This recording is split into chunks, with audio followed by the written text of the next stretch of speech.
Hello, everyone. This is Linda Westfall from the Software Excellence Academy, powered by the Westfall team. I am overjoyed to have one of my mentors, one of the people that taught me about software quality engineering. I've read most of his books at this point in my career, but he's one of the people that inspired me to my career as I moved away from coding for a living into actually doing quality work for a living. So Tom Gilb is here with us again. This month's topic is analysis and tools, and he's going to be talking about a impact estimation table tool, IET. And with that, let me make Tom the presenter real quick. Okay, everybody, welcome. You might want to photograph at least, because you get a copy of all the slides in PDF that way, and you get a copy of a book on the subject free. So Linda, maybe you'll help people get those links if they somehow didn't really get them at this point. Okay, so I'll put them with the recording. Thank you. I'm going to talk about what I call an impact estimation process. And we usually have a thing called a table we do it on, so impact estimation table. And what are we estimating? And it's primarily the value of any architecture, design, strategy, solution, technique, anything, let's call it technical, that delivers values. And value includes all qualities such as security, usability, and stuff like that. So it's a tool I've built, evolved really through many decades, and it's quite powerful, as I hope to demonstrate. I hope you pick up the idea how powerful it is and maybe try it out yourself. Now, if you have some statements like this, they're real ones from the National Health Service in England. They have an objective to support patients to navigate the optimal service channel. Okay, statement from the United Nations, build the resilience of the poor. Now, as you can see, the problem with these statements is they're often the only definition we have to work with requirements and designs, but they're a series of ambiguous words. What does it mean to build? What does resilience mean? How poor are the poor? And this is just no way to build a large, complex professional system. This is like, I don't know, political slogans or something else like that. What I'm offering is tools to deal with these things for serious, large-scale cyber systems. Here, if you don't know exactly what the requirements are, you can shoot the arrow and you can declare the place the arrow landed to be the bullseye. But that's not what we want. We want to deliver what the UN really needs for the poor, etc. Okay, now here's a little bit more detail. Here's some text from the National Health Service in England. And what I've done here, I've underlined what I call link words. That's an interesting technique you could learn here. And link words link ends and means. In other words, the CS is an end, or sorry, is a means which supports da da da da da da da. And the moment you see a link word like that, you know that you have both requirements or objectives on the one hand, and you have design or architecture on the other hand in the same sentence. And usually with ambiguous words, so you don't really know what any of them really are. So I've done a little graphical analysis here showing how these things have relationships with one another. And I think the first thing we need to do is to separate ends and means at different levels. Let's call this systems analysis. And that's the beginning of knowing what your requirements are and knowing what your architecture is, etc. So here's my criticism. Nothing is defined clearly or measurably. The strategies, which are, it is a synonym for the means, the architecture, the technologies, the solutions.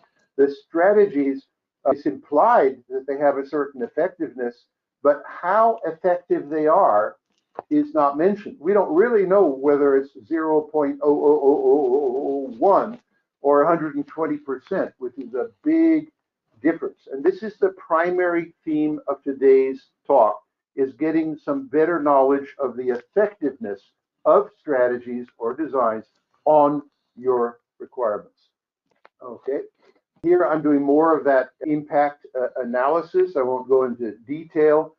Here's what they publish on their website as their objectives. Here are the supported by enable are the link words indicating a measure that should be banned of means and ends in the same sentence with fuzzy words. And here on the left is an analysis of that. Now, here is an attempt to write a clear requirements in a language I've been developing most of my life called language, planning language. And in simple terms, we take something like disaster protection for poverty, which is straight out of the United Nations plans. And we say we're going to quantify it. We're going to get a scale of measure, and we're going to find out how bad things are today. Let's call it the status. And we're going to find out what kind of goals we want in the future, what kind of minimum levels we want in the future, and maybe even stretch goals. And we're going to do that for very specific conditions, like family poverty, to take a simple example. So this is language. We're not. I've held previous talks here on this planning language and how you quantify things. There's the United Nations book, Sustainability Planning book I've written, which goes into great detail about what I'm doing here. That's not the main point. The main point is you have to start with clear, crystal clear objectives or requirements before you can evaluate your design, your architecture, your strategies. Okay? You can't evaluate them against a fluffy idea. That's the main idea. Here's a graphical representation of that. If this arrow represents some value or quality, and we have some level that we're at right now, which we're not happy, and we have a wish to get much, much better, like much, much better cyber resilience of the system, then so this arrow represents that scale, that variation between where we are and where we want to be. Now, to get to where we want to be, we're going to require a solution, which is graphically a rectangle here, solution A. And if we ask ourselves a simple question, how effective is solution A in moving us towards our wish? And let's just say, by some magic, which we'll talk about later, we get halfway to the goal, okay? That's wonderful. But there's a little problem, which I call a design gap. We need more design or better design to get all the way, okay? Halfway may be the same as a nice failure. It's better, but it's still not what we're looking for. So what we're looking for maybe is solution A and solution B, which together move us towards our future required levels. And this is the whole talk in a nutshell. The idea of having a value we wish to reach in the future, which is numeric and quantified as a requirement, and pulling in all of our solution ideas, whether we call them architecture or design or technology or strategy planning, doesn't matter. They're the means by which we're going to move up on that scale. And we plug in the first great idea we have and say that's good but not good enough. Let's find another idea. We plug in the next idea and we get really lucky. Turns out our estimation is it brings us to our wish level. We're done designing, at least in theory, until we measure what really happens with A and B and find out they don't really satisfy our goal. Then we're going to need some more design. That's feedback from implementation. Here's another really simple view. It's on the, this is an impact estimation table of the simplest kind. On the left-hand side, we have some kind of a requirement to get from 10,000, which is bad stuff, down to 0 enemy units facing us in Ukraine. And we have some idea of a formal Ukrainian-Russian something or other peace treaty. and that somehow removes all the enemy units, so minus 10K, 10,000 soldiers gone, and that gives us 100% of our goal, okay? So this is the impact estimation. Notice there are two languages for expressing it. One is the real units, the number of soldiers we removed, and the other is the degree of satisfaction of the goal.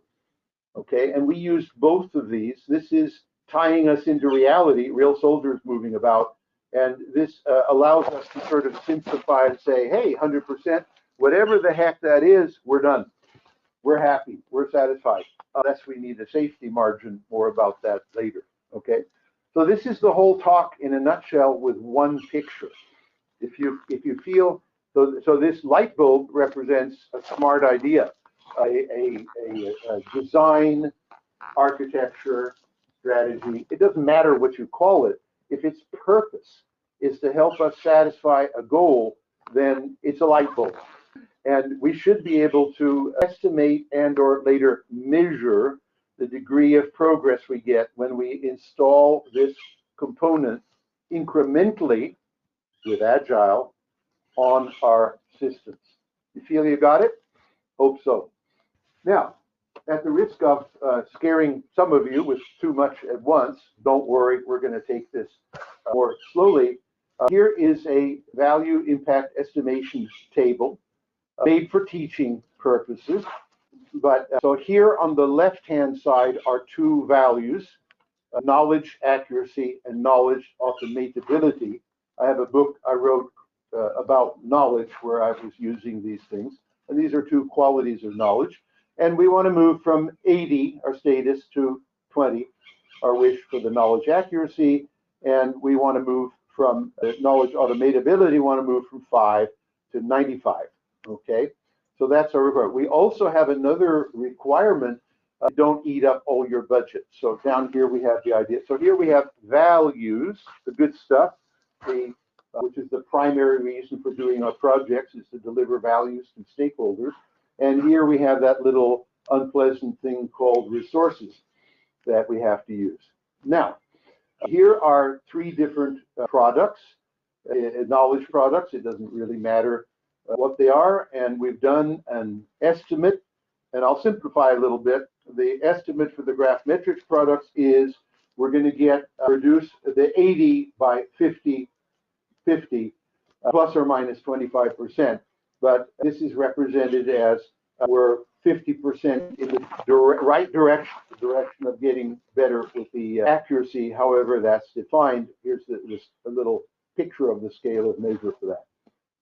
So now the next thing is that same product is taken to the knowledge automatability, and we're saying how far are we going to get with that? And we estimate a real number and then convert it into a percentage, 94%. So that bar represents 94%. So similarly, the Oracle products get about 67% of this objective all on its own, and 33% of this objective all on its own. Now, whether we're going to do this and this, or this or this, remains to be seen. If one of these gave us everything we want, we don't need and. If it only gives us partial satisfaction, or in this case, actually a negative side effect, we're going to need some additional stuff. So we're maybe going to add a series of techniques or replace this bad technique with better ones here.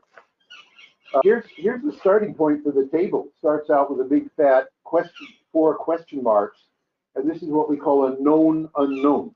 I know I have some decentralized networking ideas, and I know that I'm putting them in place, so I'll achieve these 2 goals here. But I haven't made any estimate, and I haven't made any measurements, and so I don't know beans. I know I don't know. And I know that this could be very, very bad and very, very negative, or it could be very, very positive. I just don't know. And so committing to spending $10 million on this without having any knowledge about whether it's negative or positive or only slightly positive is not a good idea. So we have to at least try to make an estimate, however difficult, however rough. That's why we have the plus minus 30, the plus minus 15, to understand that it's a rough estimate, that there's a range here. Okay, now, by the way, we take these two numbers and calculate the average value percentage. That's actually this thing and this thing combined. It's this thing and this thing combined. 67 plus 33 is about 100. So we're actually averaging the value. And then we do the same with costs. Well, there's only one cost, so there's nothing to average. And we then compute the value to cost ratio. Okay, so this one here has a much higher value to cost ratio, 440, than this one at 250. And this one's kind of silly because we don't know the cost. Therefore, it's symbolically put at 0, and therefore it has an infinite value to cost, except it's not true. It's just that we don't really know what the cost is. So it could be 0. Okay, and now if we take another little dip in here, if I click on this square in what essentially is a spreadsheet, I get some more detail for this particular relationship of Graphmetrics products against knowledge automatability. And here's the estimate that it's 85, same number as there, plus or minus 15. We haven't yet measured the actual feedback from really implementing this, so we've got no numbers in there. But I asked this nasty question, how do you know it's 85? Give me a reason. And that reason I call evidence. And we write down the evidence. Sometimes the answer is, haven't got a clue. I just feel that way. And what's the source? Well, there could be some slides or a URL or a person or just me guessing, okay? Now we take the evidence and source and say, how credible is that? And we actually have a credibility scale from 0 to 1.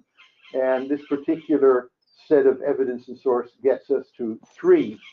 So we've got a measure of credibility, a measure of uncertainty up here. And we use this stuff to manage risk of bad planning. Now, I'll probably get to some slides that tackle what I just said anyway later, but this is the whole maximum idea of impact estimation tables. As you can do with any spreadsheet, when you got a set of numbers like these for values and costs and things like that, you can automatically present a bar chart. This is impact estimation table information simplified for managers. We've got 3 options. This one seems to have the best value for money, but this one's value is all over the place, uncertain. So maybe you prefer the Oracle option, which is pretty good value for money. This one here might be very good if it really were 0 cost, but we don't really believe in 0 cost. We just haven't found a way to estimate. So which one are you going to pick, or are you going to send us back to the office to think about things more deeply and maybe calculate the cost properly? Now, I have a way of summarizing all my planning language ideas that I've written up in, for example, a competitive engineering book, which you can get a free digital copy of at my Gilb.com website. And I call it 12 Tough Questions. And there's a free booklet on it I recently wrote. But these are these 12 tough questions. We actually print them on the back of a business card. And we hand it to executives. And we say, why don't you, when you're bored at your next meeting where somebody's trying to sell you something, ask some of these questions and see what kind of answers you get. And these are very powerful questions that anybody can ask. The answers are often very, very revealing. So why isn't the improvement quantified? It's the central question of impact estimation tables. And I just showed you something about asking about the risk or uncertainty. And are you sure? Where did you get that from? That's the evidence. So you'll actually notice that this set of questions is really impact estimation tables on the back of the business card. Have fun with it. Okay. Now, if you'd like some more detail, let's say you're a systems architect and you'd like to go look at the whole architectural process, starting with stakeholders and requirements and getting down to your architecture and then doing other stuff to make that architecture deliverable in a value stream, I'd like to give you a copy of my Systems Enterprise Architecture book, which goes into excruciating detail for top-level, very smart architects. Now, if you're at the other end of the scale and say, Tom, this is already overwhelming, I'm not sure I need it, I'm not sure I can deal with it, here's the other end of the scale. I've got the Life Design book. If you can't afford a modest price, I'll send you a copy for free on request, no kidding. But here we have impact estimation tables, and they don't have numbers in them. They have like 1 plus, 2 plus, 3 plus. You've probably seen things like this. They don't actually define the health, wealth, or happiness guaranteed in the Bill of Rights or the Constitution, pursuit of happiness, yeah. They don't actually define these, they just have a name that anybody can guess what that means. And the same thing with the strategies, the diet, the investment, the sharing, there's no further definition.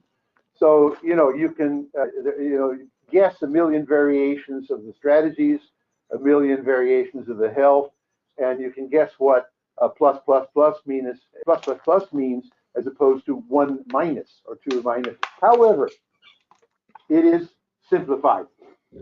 And it will force systematic thinking about multiple objectives, which we all have for our life, and multiple architectural solutions, which we all have for our life. At least, so this structure has the advantage that it's simple to learn, simple to do. But we can have a very long discussion about what's weak with this for serious military cyber resilience systems. This is not good enough for serious business. You can use it on your own life. That's your life to play with. It becomes interesting. I wonder how many people would like to go to the full impact estimation table for planning their life. How important is your life to you? But anyway, I've got simplified versions of these, but I'd like to warn you, the simplified versions risk screwing things up. And the less simplified versions, full impact estimation table, going to be somewhat better, but nothing is perfect, and you can screw up with the most advanced tools you probably know. Now, here's a real case study of a successful national health system project. There aren't too many. They're mainly characterized by very public, large-scale failures. But this gang did a project for the pharmaceuticals in the hospital, and they succeeded, and they used the impact estimation table in a very nice, simple way, and they gave us a case study. So here's the here's impact estimation table with quantified goals and quantified estimates used for real to succeed in real projects. There's the case study link down there. So there are simplified versions of even the full impact estimation table. Here's another client of mine. They whipped up some spreadsheets. They had only 16 developers, so relatively small, 13 developers, 3 testers. They subdivided into 4 different groups of about 4 people each, and each group of 4 people used the impact estimation table to manage their progress towards improving these goals and these goals. Here's the goal level, here's the minimum level. Here is progress to date, right here, measuring each increment, weekly increments, by the way, giving feedback. And they even are color coding the result.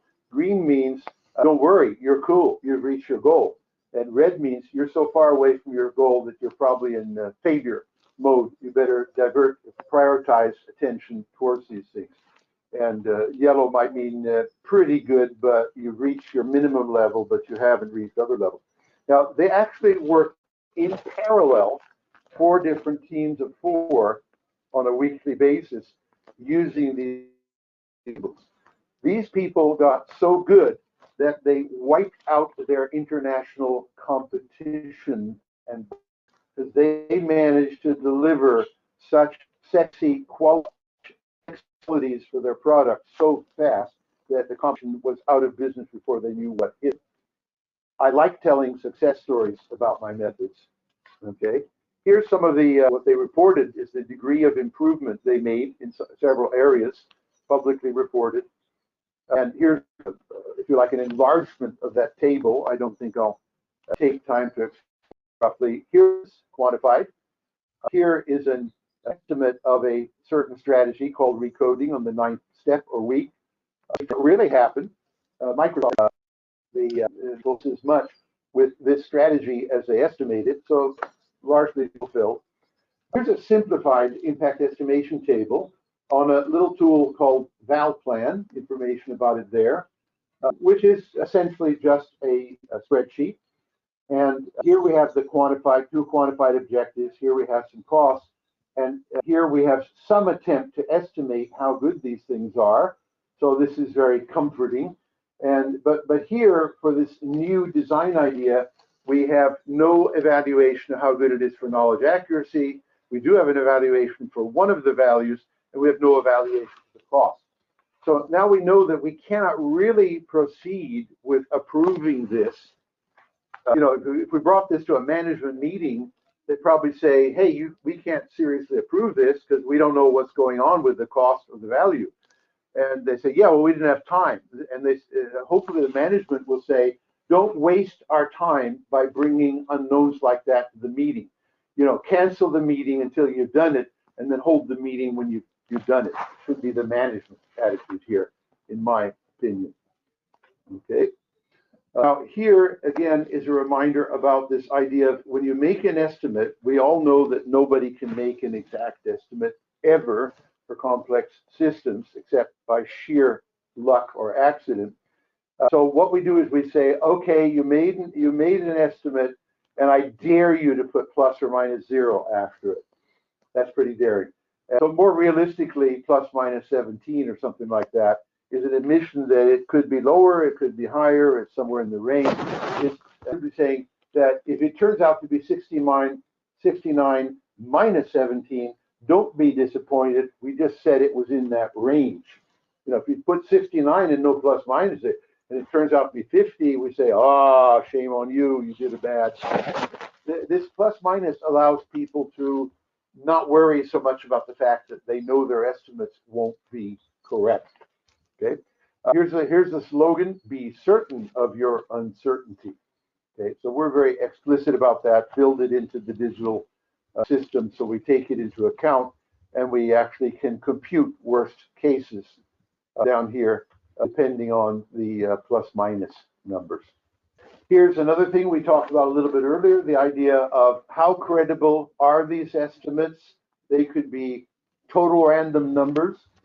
They could be very certain numbers done by experts in the field who have plenty of experience, or something in between. And again, when you say to people, give me your evidence, and you write it down, give me the source of your evidence, and you write it down, you say, now let's rate the credibility from 0, like a total random number, 1.0 to a certain truth.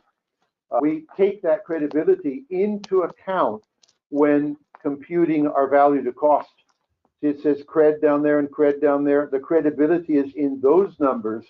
So we can say, what's the best option with regard to plus minus uncertainty? That's the adjusted word here. And what's the best option with regard to credibility? Or are you feeling lucky today? Forget risks. Just take the pure number without regard to risk. Go that. So just a reminder, we compute the risk. Now, through the years, I've had people use the method for a large number of different purposes, and I've kept track of my original use of it was to compare purchase or rentals of computer options in the early days. Everybody wanted to know how do I evaluate which computer system to buy or rent. But as time went on, people found they could use this for a very large number of other purposes of just comparing anything complex. And in fact, you can. But here's about 20 good ideas of things to use. So I say it's sort of like a Swiss Army knife. And I was recently in a Norwegian art museum, which had the original Swiss Army knife. Would you believe it? I think it's a fun picture, and I took it myself. If all of this seems very complex, as you know, even a complex thing like a business plan needs to be boiled down to a one-page, business plan canvas summary. So I did some charity work for the Abrahamic Reunion, which tries to support peace in the Middle East. The latest news tells us they need all the help they can get. But they literally get people of different religions to sit down and break bread together. And I hope that helps. Anyway, I spent a couple of years helping them plan what they're doing, so the plans are better, and hopefully I'll get the Nobel Prize for Peace in the Middle East. Who knows? And here are some of the detailed plans we used with ValPlan. Very, very detailed with impact estimation tables and everything.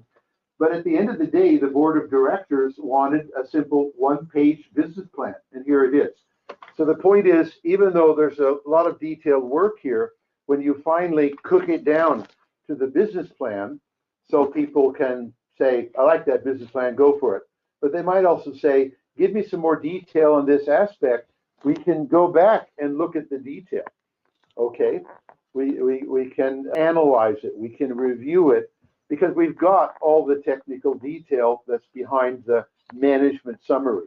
So here if you like, we've cooked the impact estimation table down to a one-page business canvas. There's a funny story here. The Chris Miller, the administrator of Abrahamic Reunion, he's in Florida. While we were working on this, he waved the impact estimation table in front of a prospective donor, and they collect money for charity. And the donor took one look at that and said, you guys are really serious. You're not just collecting money and spending it silly. You're really thinking what you're doing. And he wrote Chris a check online in a Zoom meeting and sent it to him, simply because he said, you guys are serious, and that's where I want my money to go. People who are taking my money serious. Interesting. Tom? So, yes. Joseph has a question. Is knowledge accuracy the same as optimization? No. Now, and the simple answer is, Joseph, if you ask me for my book on knowledge engineering, you'll get very detailed answers to that. So email me and ask for it, Tom@Gilb.com. And the point is, that name you gave me, knowledge accuracy, what counts is the scale of measure that you define. In other words, it is what you define it to be. It's not what people think it is. It's what you define it to be on a scale of measure. That's the answer. So you'd have to look at my scale of measure, if I'm using that, to find out what I mean. You cannot guess what knowledge accuracy or anything else means by looking at those words. Now, I've held lectures here at Westfall on that, about value requirements and things like that. But anyway, ask me for my knowledge engineering book, and that will give you a lot of detail on that question in the knowledge realm. Hope that we're getting towards the end of the talk, too. Now, the point I want to make here, I actually made earlier. We can use impact estimation tables for parallel development. Even in a very small organization, 16 developers, we had teams of 4 working in parallel every week for years on end, week after week, using the impact estimation tables to guide their path and to help them prioritize what to do and see if they've done it right. So it's a way of managing projects, and it works in parallel teams. Here, by the way, is the weekly cycle that team was using. Here, by the way, after the second quarter of a year, where the first quarter I showed you the results they got, everything improved in a quarter. You want quick results? This method does it. So here's the second quarter after the day we introduced the methods to management. And these are some of the numeric improvements in their product they were able to brag about publicly. okay, without fear of saying they did too much. Pretty big numbers, huh? I like that when real people using my methods brag in public on their website, this is why we're so great and you should buy our product. And so they went on to business success. This same gang, after about 2 years, did something interesting. They said, we have a terrible problem, and many of you have it too. It's called too much technical debt. They spent 8 years hacking together their product, but they didn't have time to do it with clean code and really good systematic automated test cases and things like that. So they had so much technical debt that they were in fear of improving their product. And younger competitors that didn't have technical debt could just improve away with the best ideas. So they were really in fear of being out-competed. So they had to reduce their technical debt. And they figured out how to do it. They defined technical debt. This will interest some of you because some people think we don't know how to define technical debt. But they took their set of factors that they said, these are technical debt for us, and they quantified them using the methods that I've talked about in my value requirements lectures. They put scales of measure on them, put numbers on them, and then they did something interesting. They declared that every fourth week in the month would be the green week. So green meaning, doing, good sustainability of the code week. And so the 16 people had nothing to do except improve these values, which are in fact sustainability or reducing technical debt values. And so by having that focus one week every month, they were able to reduce their technical debt, and that made them more competitive. So there's a whole paper on it down there. I think a lot of you should be interested in that. So here is, we're rounding off the talk. Here is that earlier picture I showed you, the impact estimation table using the ValPlan tool, but you can use spreadsheets. That's exactly what my other friends were doing right here. And to recap, what we do is we take any number of values, and we can even have hierarchical sets of values for complex systems. We know we need that, like in resilience work. They have basic objectives and means objectives. I'm working on that right now. But anyway, any set, but quantified. Okay, and then we have, and we quantify, of course, the cost. Everybody can do that. And then we have any set of bright ideas, little light bulbs, and then we do our best to estimate with evidence and sources, or blunt admissions like it's just a wild guess, ain't worth nothing. Okay, that's okay. And then we will get automatic computations about, with regard to risk, what's the best option? Turns out to be this one. No matter what the risk type is, that's why these little green things are down here. There's another thing happening that I didn't mention earlier. Good engineers don't just engineer so where our optimistic guesses of how good the designs are, if it works, we'll be okay on the day. Good engineers have a thing called safety factor. And even in when I'm driving my Tesla, I can adjust my safety factor of number of cars behind the car in front of me from 1 to 7. I'm very risk adverse. I choose 7 every time. I want maximum distance between me and anybody else driving there. So that's a safety factor, okay? And we found that a rough approximation, when you're doing this kind of work, you need a safety factor of at least 2, which is what real engineers use in steel and aluminum construction of bridges, safety factor 2. So basically we say if all the numbers add up to 200, then you have safety factor 2. And when these numbers disappoint you by about 50%, you might still come in home with your goal.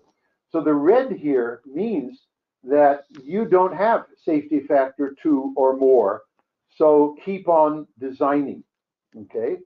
And the green here means you've only eaten up half of your budget. So don't worry about the budget for the moment. You've got more budget to find more things there. Okay, so that's enough of that. Here is my last formal slide with opportunity to, by now, if you didn't do it to begin with, you probably realize if I'm going to get all those free case studies and free booklets, I better get the slides, and Linda will put them in there. I often told that other people charge enormous sums of money for things that don't work, methods that don't work. You may have encountered that. And here's Tom giving away his methods. So they couldn't be good since he's giving them away. But as my neighbor, and no kidding, I was born in Malibu Beach next door to Bing Crosby, who knew me as a young, and he sung "The Best Things in Life Are Free" with a nice little YouTube of that. So these are, in my opinion, the best things I have to offer. If you know better stuff, please tell me. And they are absolutely free. By the way, having a little talk with Linda before we started, and I said, what am I doing these days? Well, I'm writing a booklet on resilience. And Linda said, that's I'm very interested in. Let's talk about that. So here is the text I'm working on, the resilience text. And if you're interested in very advanced resilience planning, it's free.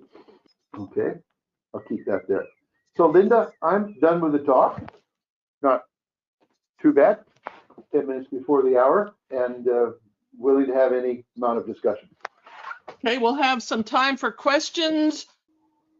Here's my contact information. Tom's will be on his slide deck. Again, be patient. It usually takes about a week, but it will be posted out on softwareexcellenceacademy.com/webinars. The recording will be out there with his slides. And I also promised Tom to grab some of his links and link those in as well. So there'll be several opportunities to download his various books, etc. So I have one question from David, and Tom, I'm going to give you back the presenter because he's referring to a specific slide. So if you share your screen again, he says, right. Yeah. 4.21 table and others. If the denominator in the set of ratios are different values, adding the ratio percentages is meaningless as far as I can see. For example, knowledge accuracy and knowledge automation have different bases, i.e. denominators. So 50% of one plus 94% is a quantity that doesn't say anything. So right. He's got a concern. Okay. Yeah, no, David, that's valid. Now, long story short, we do not add the scale of measure numbers because the scales of measure are so radically different that would be meaningless. Okay. What we've concocted here is this percentage number, which is percentage of the way to the goal. Now, that's on the same scale, which is, if you like, success for each of the values. So that we felt we could add up reasonably well because they're not radically different scales. And now I realize that is a simplification, but this is modeling, and any idea of making this more realistic would demand too much effort. I rejected such ideas 40, 50 years ago when I started developing this. So, adding the percentages we found is a reasonable compromise for trying to get a total picture that people, when they think about it, are reasonably comfortable with. I hope that answers your question. Okay, and that is the only questions that people have typed in. So, Tom, do you have any closing comments? No. By the way, I charge money for my books, but I've made a point of giving a free edition of it to the participants. Excellent. I am also a firm believer, Tom, in giving as much value for free as I possibly can. If you go out on my website, like I said, I have 2 months worth of webinar recordings you can watch for free. We've done over 150 of these weekly webinars, which we don't charge for. I've got a resource area with papers I've written, again, for free. So yes, I do charge for training classes and things like that, but I am also giving as much knowledge away for free. I totally agree with you. The more we can impact the quality of software in our industry, the better off everybody's going to be. Good, Linda. I'm with you there. My goal is to train the next generation just like you trained me. So I've gotten a couple of thank you very muches, and thank you, Tom and Linda. I will be done for the day. You can contact Tom if you have additional questions in the future for him. You can contact me with questions about anything. I want to be your mentor. I love this stuff. Just like Tom, I'm totally passionate about software quality, software excellence. I want to help you any way I can. So my email is there, my phone number is there. Contact me with questions. If we can't handle it with an email exchange, we can set up a go-to-meeting call and talk about things. I love this stuff. And with that, I'm going to end the webinar for today. I don't see any new questions coming in. So thank you very much again, Tom, and we hope to see you at a future webinar. Appreciate all your help.